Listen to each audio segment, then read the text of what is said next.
सभी भाइयों को, सभी बहनों को जय मसीह की। तो आज हम पढ़ेंगे चैप्टर 1 उत्पत्ति। सृष्टि का वर्णन।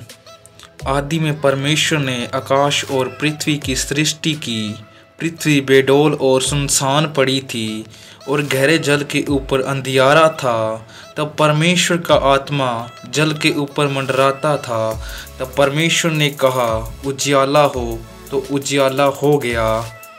और परमेश्वर ने उजियाले को देखा कि अच्छा है। और परमेश्वर ने उजियाले को अंधियारे से अलग किया।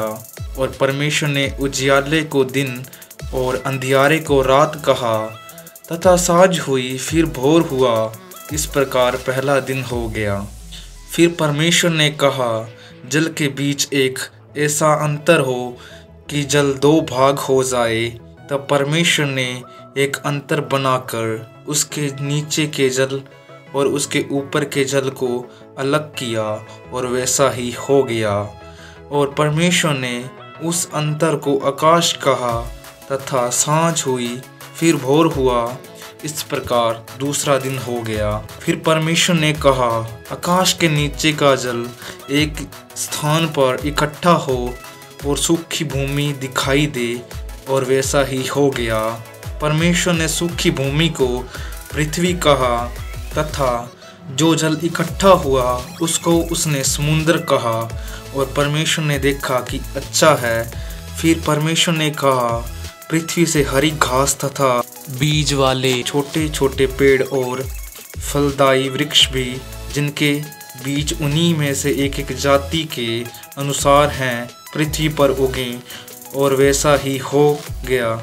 इस प्रकार पृथ्वी से हरी घास और छोटे छोटे पेड़, जिनमें अपनी अपनी जाति के अनुसार बीज होता है, और फलदायी वृक्ष, जिनके बीज एक एक जाति के अनुसार उन्हीं में होते हुए उगे। और परमेश्वर ने देखा कि अच्छा है।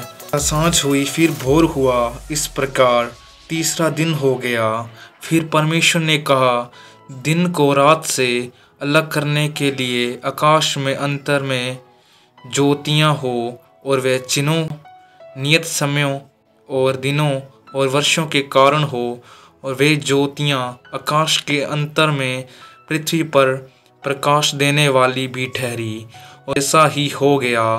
तब परमेश्वर ने 2 बड़ी ज्योतियाँ बनाई।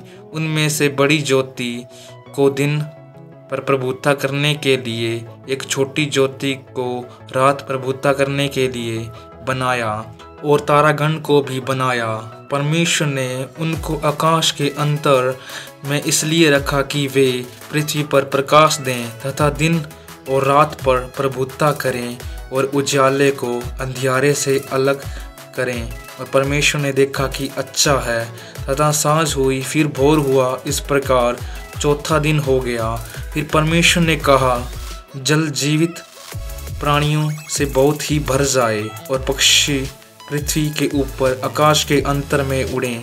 इसलिए परमेश्वर ने जाति जाति के बड़े बड़े जल जंतुओं की और उन सब जीवित प्राणियों की भी सृष्टि की, जो चलते फिरते और जिनसे जल बहुत ही भर गया। और एक एक जाति के उड़ने वाले पक्षियों को भी सृष्टि की। और परमेश्वर ने देखा कि अच्छा है। और परमेश्वर ने यह कह के उनको आशीष दी, फूलों फलों और समुद्र के जल में भर जाओ, और पक्षी पृथ्वी पर बढ़े। तथा साँझ हुई, फिर भोर हुआ। इस प्रकार 5वां दिन हो गया।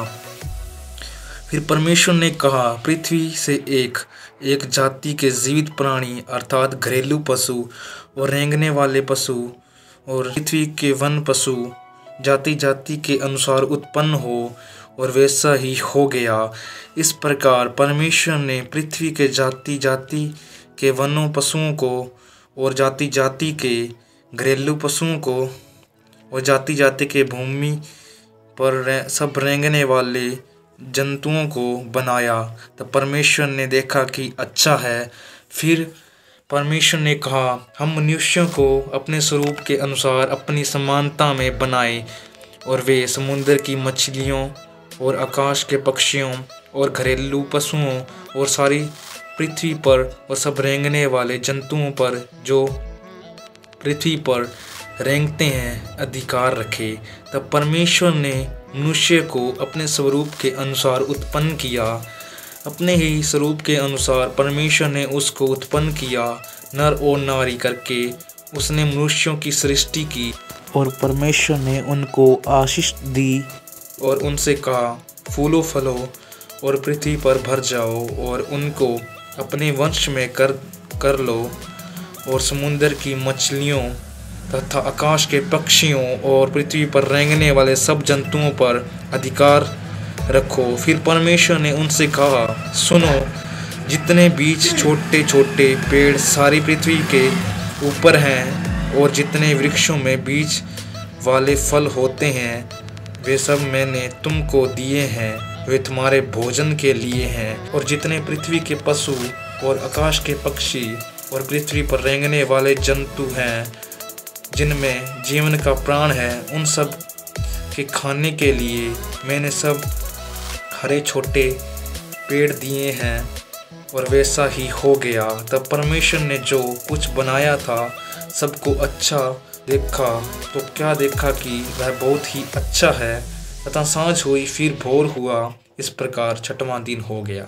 तो परमेश्वर इन सभी वचनों के द्वारा आप सभी को आशीष करे। God bless you. और इस वीडियो को आप सभी लाइक करें एंड चैनल को सब्सक्राइब करें। मिलते हैं हमारी नेक्स्ट वीडियो के साथ, तब तक के लिए जय मसीह की।